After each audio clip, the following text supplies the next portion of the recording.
For those of you who are new to the channel, or honestly may have just forgotten, this is my 1991 Honda CRX HF model. I built this on the channel here probably about like 3 months ago, I think was the last video on it. I took it from being a shell with a rusted out engine bay to what is now a complete, well, mostly complete, fully restored chassis, full black interior, an SI with an SI engine and an HF transmission into it. I didn't build this car to be a super fast car. I built it to be great on gas and to be something I can use to make trips to work and back, as well as road trips and other stuff like that in between. And I've driven it about 10,000 miles since that last video, and it's been fantastic the entire time.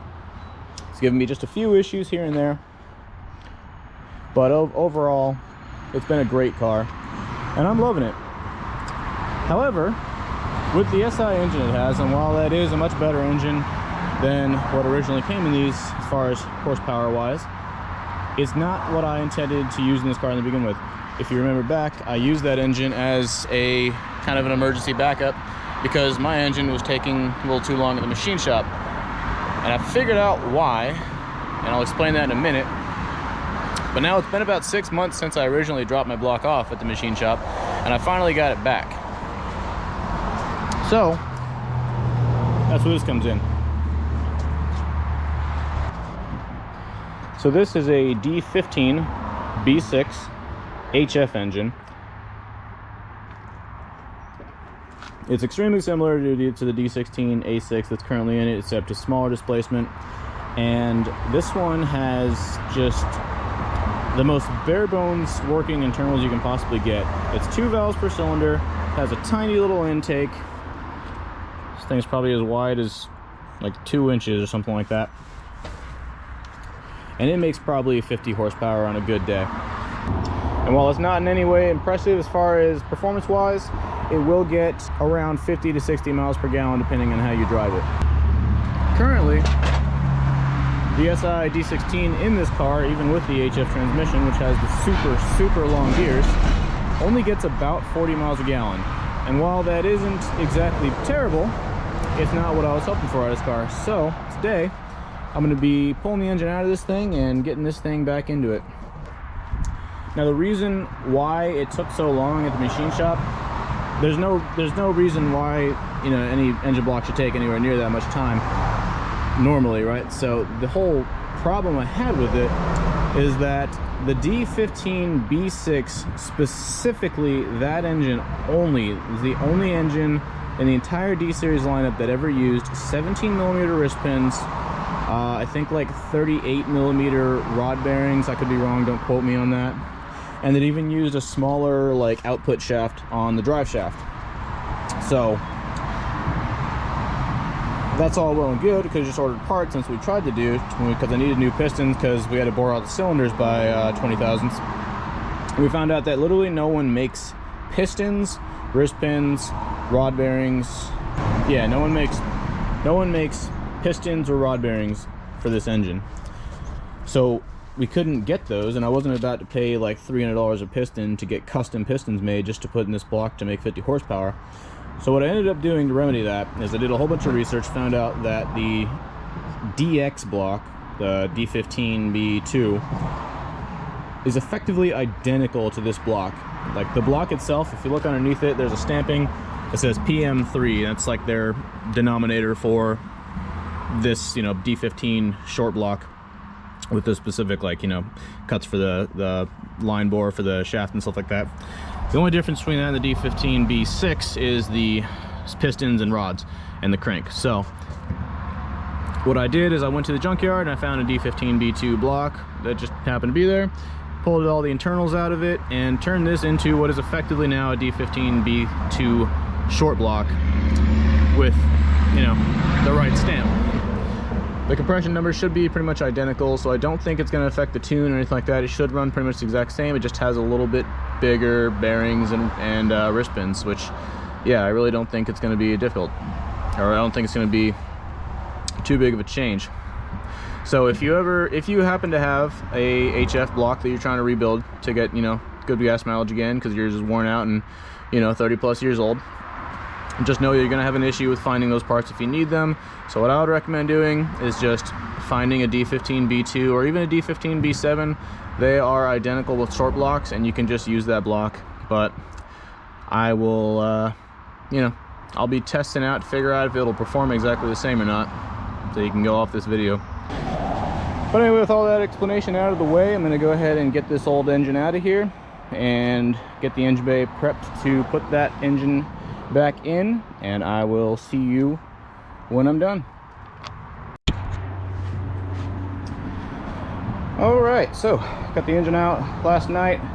Got too dark to film, and it was raining and everything too, so it's super annoying, but got it all sitting on the ground here. Now I gotta pull a few things off that engine to mount on that engine that I just didn't have, like some sensors and things like that. And then obviously get the transmission, clutch, and everything off, swap it over, and then I'll be ready to mount that engine back into the car. I'm just working on installing some AC components in the meantime. I'm making another video in conjunction with this whole operation about how to install the entire air conditioning assembly system onto a EF Civic. So look forward to that once I'm done with all that, but in the meantime we're going to focus mostly on just getting this engine in the car. Also just taking some time to clean up the engine bay again. You'd be surprised how dirty an engine bay can get in just 10,000 miles of use. Daily, rain, sun, winter, whatever conditions you go through, you know. But we got it back to looking pretty good.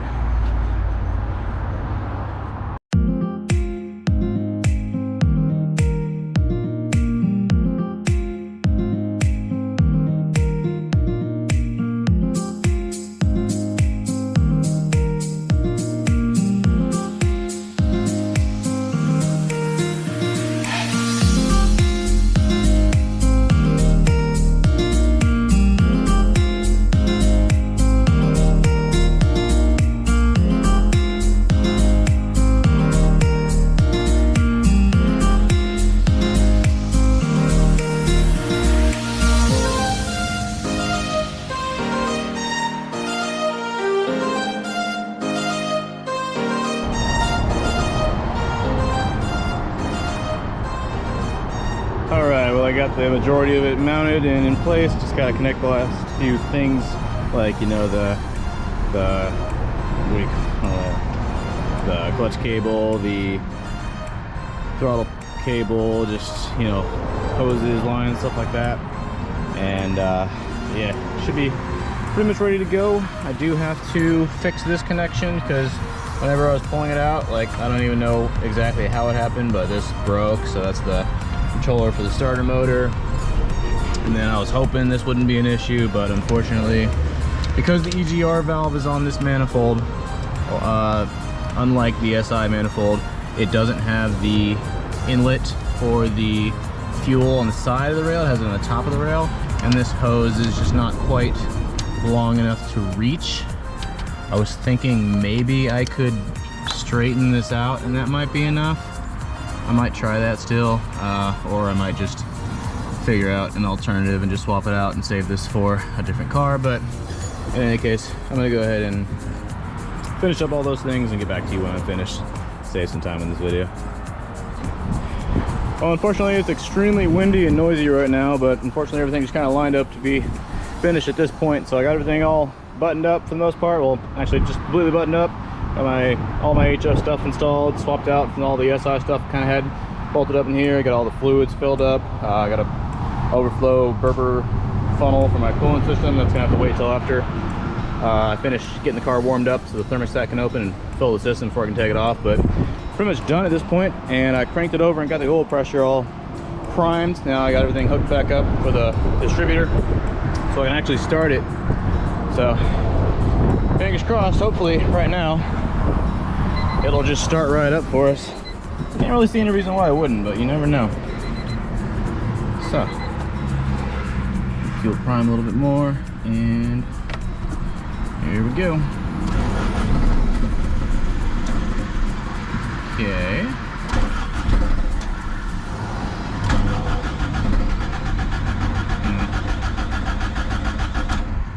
Well, the timing doesn't seem super happy. Let me adjust the distributor some. Well, to make a long story short, the number 3 injector was not firing, so I swapped it out with one. And they all seem to fire now, and it runs pretty good. However, for one reason or another, I can't seem to get it to run on either one of my actual HF ECUs. I currently have it running off of the SI ECU that it's been running off of all this time, so I'm gonna have to figure that out later. And in the meantime, I need to kind of wrap this up so I can get this out of the way and finish something else that's really taking priority right now. But anyway, just to show you, it does start up pretty easily. Just on the wrong ECU. A little rattly right now because I actually don't have the header connected to the exhaust. I need a new donut gasket. They use a pretty small size for HF exhaust, but even with a nasty exhaust leak, it still doesn't really make much noise, so that's pretty nice. And I still need to swap out my middle pipe from my exhaust with the I got a stock HF mid pipe that I'm gonna swap in, but you know, until I have time to fix it, because it's got like probably a good 4 feet of broken weld down the middle of it that I gotta weld back up.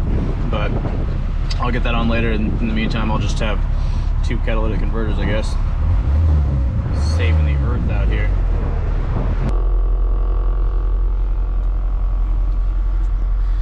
Alright, so a little word of caution to anybody who's trying to make their engine build look perfect and pristine by getting everything powder coated. If you do that to both alternator brackets, and you have no other way for the alternator to make contact with the engine block, it won't ground itself out to that, which turns out it has to, in order to have a full electrical load circle, or whatever you want to call it. And it won't you won't have your alternator working. So to display what I mean, as you can see, with the engine running, I'm only getting 12.2 volts, and that's because, as you see, I got my upper bracket powder coated, and you probably can't see it, but my lower bracket is also powder coated. So it's, I got powder coat in the way of the electrical flow. So if I take a wire connected to the ground trap right there, and I ground it out to the alternator mounting bolt,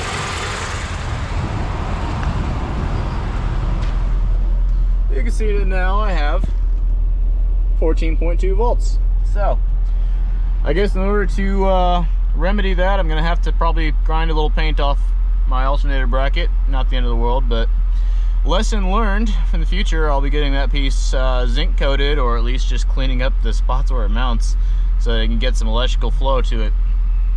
So yeah, with that being said, I'm gonna do that real quick so that I have consistent alternator voltage. But other than that, I have the proper ECU in the car right now. It's all covered up and completely finished. It runs and idles. Right now it's a little high, but it is also cold. I kind of just started it. And I am basically about to call this whole thing done. All I gotta do is just, some finalization of some things. Like I need to charge my AC to get that actually working and everything. I'm not gonna include that in this video. It'll be the next one, or one of the few, the next one on this car at least. Other than that, yeah, pretty much done. I'm just gonna do those things to get this thing actually reliable again, and then we'll take it for a test drive.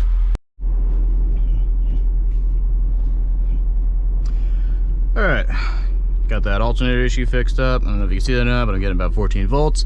Promise you there's no little wire connected to my alternator right now in order to fake anything. So I gotta check engine light for the code 6, which is something to do with coolant temperature or something. I'll figure that out later. Right now it doesn't overheat or anything like that, so I'm not super worried about it. But I'm gonna go ahead and take you guys on a quick little run around the block, kind of see how this thing feels out. I've already driven it once, but I was going real easy on it because of the whole alternator issue. But I can tell you, it is a little slower than it was the first time that I drove it. Here we go. Ready to feel that power? That's about all we got.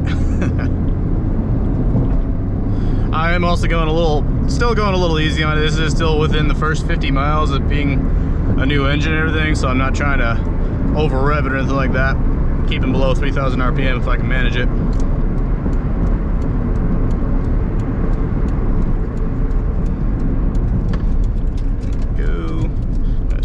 truck on my ass, as usual.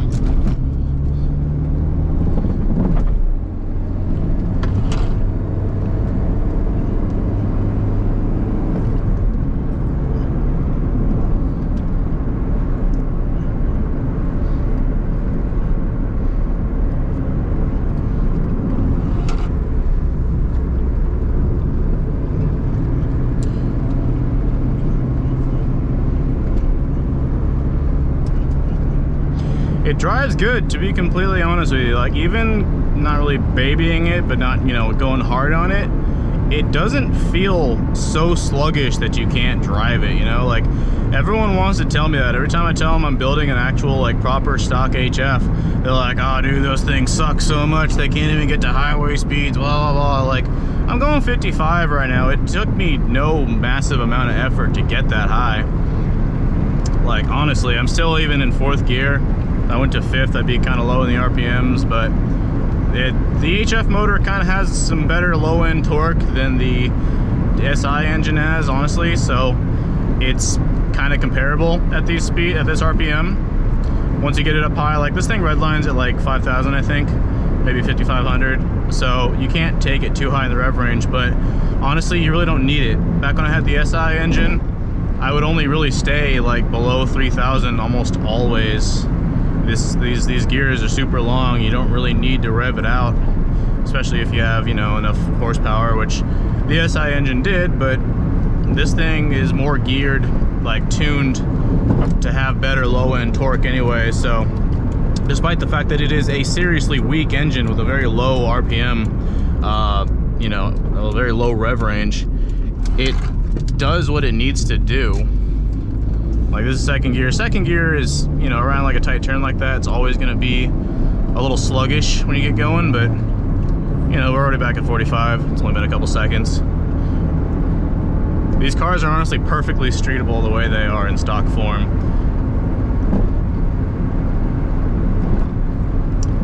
And if I get the chance, I am going to try to dyno this car just to, you know, just to see what it puts out, to see if I get actual numbers, because, you know, the stock horsepower is like 65, right? Like, from factory at the crank. This one's not exactly a factory D15 B6, it's more of like a D15 B2 with an HF head, but it really shouldn't be much higher. The compression ratio is 0.1 to 1 higher than it should be from factory. So, you know, how much could that possibly do? Also, I should mention, apparently the factory ignition timing on the crank, like the marks on the crank, is different on a D15 B2 versus B6 crank pulley. So be aware of that. I kind of had to measure it out to figure out exactly where I need to be, and it's like, I'm pretty sure the B2 crank is a little more advanced, no, a little less advanced, a little more retarded than the B6 pulley. So just bear that in mind. It doesn't matter all that much, honestly. Like, if it feels good, it feels good. So don't worry too much about it. But if you do this exact swap, like, just kind of bear that in mind. The ECU is tuned for a more advanced timing. It's like 16 degrees versus like 14. I don't know exactly.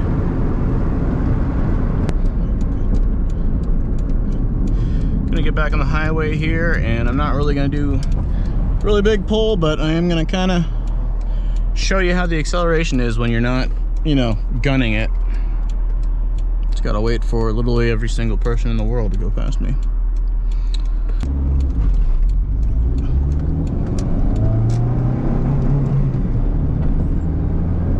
That was weird.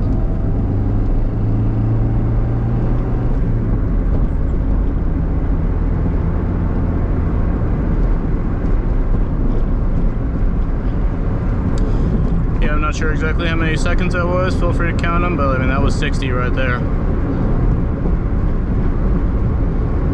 I've immediately caught up with the people I was following.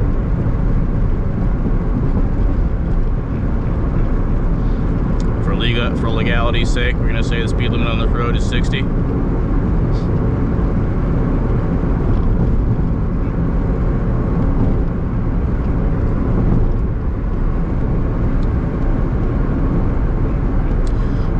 why it seemed like the rev limiter was, you know, hitting at 4,000 RPM just there. Should be higher, but I'm gonna have to do some research on that. I'm honestly not certain. I know on the factory cluster, the red line, it shows like 4,500 or 5,000 or something super low, way lower than the 6,500 RPM rev range on the SI cluster. There we go.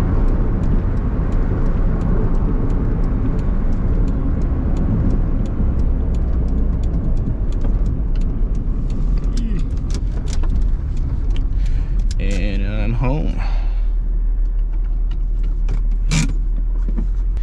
Alright, so yeah, there you have it. I mean, not exactly the most exciting car on YouTube, I know that, but you know, this is my daily, and it is kind of a restoration as well, so I do hope you guys enjoy the progress I make on it, and I hope, you know, if any of you are considering getting a stock HF CRX as something like a daily, they're fantastic in every way. I honestly believe that. And I'm out here in Norfolk, Virginia, where the traffic can be terrible at times, and like this car has just been the nicest car to just putt around the city in. So I would highly recommend one if you're not, you know, if you can live with a car that isn't, you know, that you can't always overtake traffic if you absolutely want to, you know, all the time. So, but yeah, this is gonna be about the end of this video. There's gonna be a couple more videos coming out on this one, just not exactly on like the build anymore, because I mean the build's basically done. I mean it's running and driving with the proper engine and everything, so it's about as stock as it can get. I just got to put a little more of a stock exhaust on it. It's got kind of a weird center pipe thing going on, and it's got the SI tailpipe. I'm probably gonna get, I should be picking up actually today like an actual, I think it's aftermarket, but it's an HF muffler, and I already have the center piece from an actual HF, but I gotta replace the resonator. It's like rusted out on the inside, and I also gotta weld up some of the pipe on it. But I'm gonna call this one a wrap. I'll give you a little bit of a hint at what one of the next videos will be. If you know, you know. That's gonna be one of the most necessary things this car needs, honestly. I cannot drive this thing super long distance without cruise control, so we're gonna be adding cruise control to this car eventually. It's all factory stuff you can get out of an LX or an EX sedan. So look forward to that, and look forward to the video on adding AC to one of these things. And yeah, I'll see you next time.